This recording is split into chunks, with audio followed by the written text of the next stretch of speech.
விதைத்தால்தான் பிற்காலத்தில் கனிகளை கொடுக்கும்.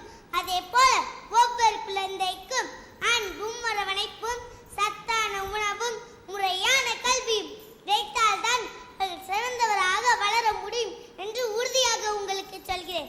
எட்டாக்கண்ணியாயிருக்கும் உயர்கல்வி அனைவருக்கும் எளிதாக கிடைக்குமானால் நம் இந்திய தாய் திருநாட்டில் பட்டி தொட்டி எல்லாம் பல 100 அப்துல் கலாம்கள், கல்பனா சாவ்லாக்கள் கிடைப்பார்கள் என்பதை என் நம்பிக்கை.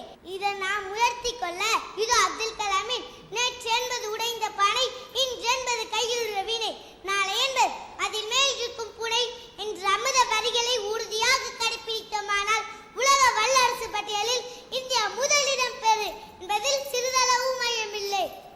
என்னை கூறி அவையை வணங்கி விடைபெறுகிறேன். நன்றி, வணக்கம்.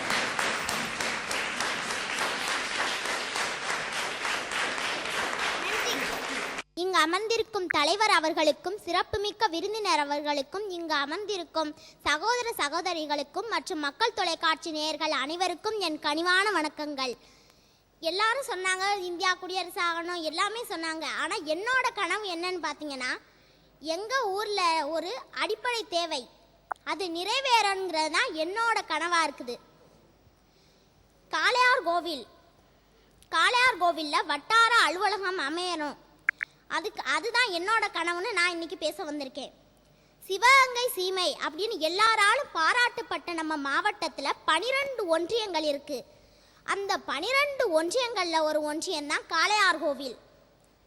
பண்டைய காலத்தில் திருக்கான பேர் அப்படின்னு வழங்கப்பட்ட ஊர் தான் இந்த காளையார் கோவில்.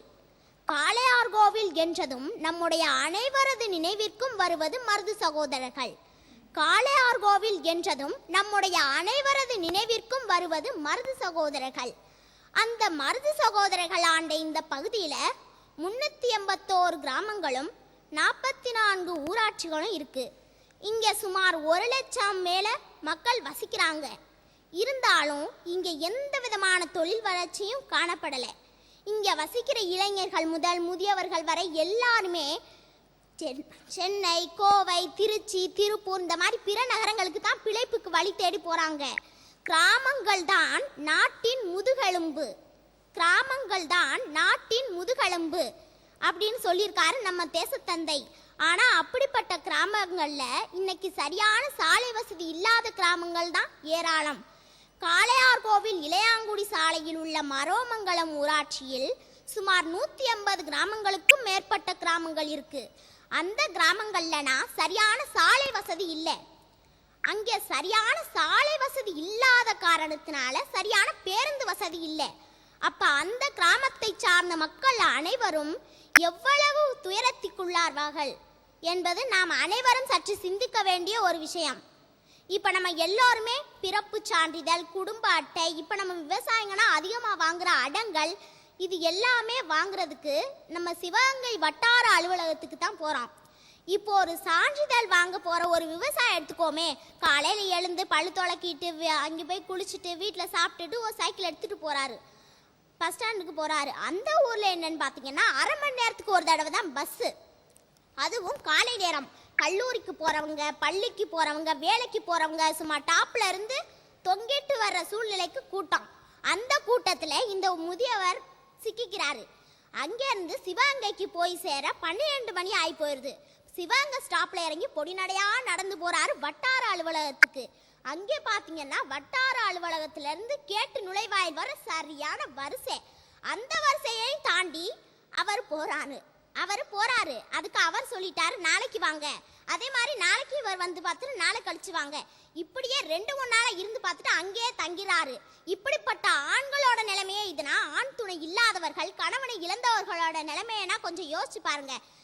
காளையார் கோவில்ல வட்டார அலுவலகம் அமைஞ்சிச்சுன்னா அங்கே உள்ள கிராமங்கள்லாம் நல்லா வளர்ச்சி பெருகும். அதை தவிர மக்களோட நேரமும் மிஞ்சும், அவங்களோட உடல் உழைப்பும் மிஞ்சும். நீதிமன்றங்கள், தொழில்பேட்டைகள் இதெல்லாம் அமைகிறதுக்கு வாய்ப்புகள் இருக்கு. இதனால பிழைப்பு தேடி வெளிநகரங்களுக்கு போற ஆயிரக்கணக்கான மக்களுக்கு இங்கேயே நேரடியாகவோ இல்லை மறைமுகமாகவோ வேலைகள் கிடைக்க வாய்ப்பு இருக்கு. ராமநாதபுரம் மாவட்டத்தில் கீழைக்கரை அப்படிங்கிற ஊரை சார்ந்த மக்கள் 2 வருஷமா எங்க ஊர்ல வட்டார அலுவலகம் வேணும் அப்படின்னு போராடினாங்க.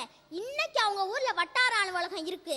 ஆனா நாங்க 20 வருஷமா எங்க ஊர்ல வட்டார அலுவலகம் வேணும்னு கேட்டோம். ஆனா அதை எந்த அரசாங்கமோ அரசாங்க அதிகாரியோ இதுவரை எந்த விதமான நடவடிக்கையும் எடுக்கல. ஒரு நாட்டோட சொத்தே அந்த நாட்டில் உள்ள மக்களோட தன்னம்பிக்கை. நான் பொழைச்சுக்கிருவேன் அப்படின்னு நினைக்கிறவன் எய்ட்ஸ் நோயில இருந்து கூட தப்பிச்சிருவேன். அது மாதிரி எங்களுடைய கனவான காளையார் கோவில்ல தாலுகா ஆபீஸ் அமையணும் அப்படிங்கிறது பேச்சாவே இருக்காம கண்டிப்பா எங்களுடைய கனவு மெய்ப்படும் என நம்பி வாய்ப்பளித்ததற்கு நன்றி கூறி விடைபெறுகிறேன். நன்றி, வணக்கம். ஏழை விவசாயிகள் தங்கள் வாழ்வாதாரமான விளைநிலத்தை வீட்டு மனைகளாகவும் கட்டிடங்களாகவும் விற்று சில நாள் பணக்காரர்களாக வாழ்ந்து பல நாள் நிரந்தர கூலி தொழிலாளர்களாக்கப்பட்டு விட்டனர் என்பதே நிதர்சனமான உண்மை. இதுவே இன்றைய எனது விவசாயியின் அவல நிலை. இந்த விவசாயிகள் பல்வேறுபட்ட போராட்டத்திற்கு பின் தயாரிக்கும் விளைபொருட்கள் சரியான விலை நிர்ணயமும் கொள்முதல் நிலையங்களும் இல்லாத காரணத்தினால் பல இன்னல்களுக்கு ஆளாகிறார்கள். மேலும் ஆலை நிர்வாகிகளின் கூட்டு நடவடிக்கையினால் மிச்சமில்லா விலைக்கு இடைத்தரகர்களை முன்னிறுத்தி விற்க வேண்டிய அவல நிலை எனது விவசாயியின் அவல நிலை. அதுவும் விற்ற நெல்லிற்கு சரியான காசு கூட அவர்களுக்கு வரமாட்டேங்குது. இதற்கு தீர்வுதான் என்ன? அரசு தங்களுக்கு கொள்முதல் நிலையங்கள் அமைத்து விலை நிர்ணயம் செய்வது போல் வெளிச்சந்தைக்கும் கொள்முதல் நிலையங்கள் நிறுவப்பட வேண்டும். அரசு ஒரு கொள்முதல் விலையை நிறுவ வேண்டும். இதன் மூலம் ஒவ்வொரு ஆலையும் குறிப்பிட்ட சதவிகிதம் நெல்லை அரசால் நிர்ணயிக்கப்பட்ட கொள்முதல் நிலையங்கள் மூலம் அரசு நிர்ணயித்த கொள்முதல் விலையில் கொள்முதல் செய்ய வேண்டும். இது கட்டாய சட்டமாக கொண்டு வரப்பட வேண்டும். அப்பொழுதுதான் ஓரளவுக்காவது எனது விவசாயியின் அவல நிலை ஒடுங்கும். அவர்கள் வாழ்வில் புத்துயிர் மலரும். முடியாது முடியாது முடியாது முடியாது என்று சொன்னால் முடியாதையா, முடியும், எங்களால் முடியும், இந்திய இளைஞர்களால் முடியும். எங்களை சாதாரணமாக நினைத்து விடாதீர்கள். வழியோர் சிலர் எளியோர் தம்மை வதையே புரிகுவதா, மகராசர்கள் உலகாளுதல் நிலையாம் எனும் நினைவா, உலகால உனது தாய் மிக உயர் வதையடைகிறாள், உதவாதினி ஒரு தாமதமுடனே விழி தமிழா. இது புரட்சி கவியின் பாட்டு. இளைஞர்களே, இந்திய இளைஞர்களே, தமிழா என்ற வார்த்தையை வைத்து நீங்கள் தமிழனுக்கு மட்டும் என்று எண்ணிவிடாதீர்கள். ராஜாக்கள் ஆண்ட காலம் நீங்கி மக்களாட்சி வந்துவிட்டது. அதற்கு புதுயுகம் தேவை. நாம் புதுமை படைக்க வேண்டும். இந்த பாடல் வரிகளை முன்னோடியாக எடுத்துக்கொண்டு நம் இந்திய தேசத்தை முன்னேற்றுவோம். தமிழன் அல்லை, இந்தியன் என்பதில் நான் ஒரு பெருமை அடைகிறேன். தமிழன் என்பது எனக்கு சிறப்பு, இந்தியன் என்பதை எனக்கு ஒரு மணிமகுடம். இரும்பு கோட்டையில் அடைபட்ட முரட்டு சிங்கங்களே, இந்திய சிங்கங்களே, உடைத்தெறியுங்கள் கூட்டுகளை. உதிக்க வேண்டும் நம் இந்திய வல்லரசு. உழைப்போம், நம் இந்திய தேசத்தை முன்னேற்றுவோம். முன்னோர்களை மதிப்போம், வரும் தலைவனரை வரவேற்போம், நாட்டை முன்னேற்றுவோம். நன்றி, வணக்கம்.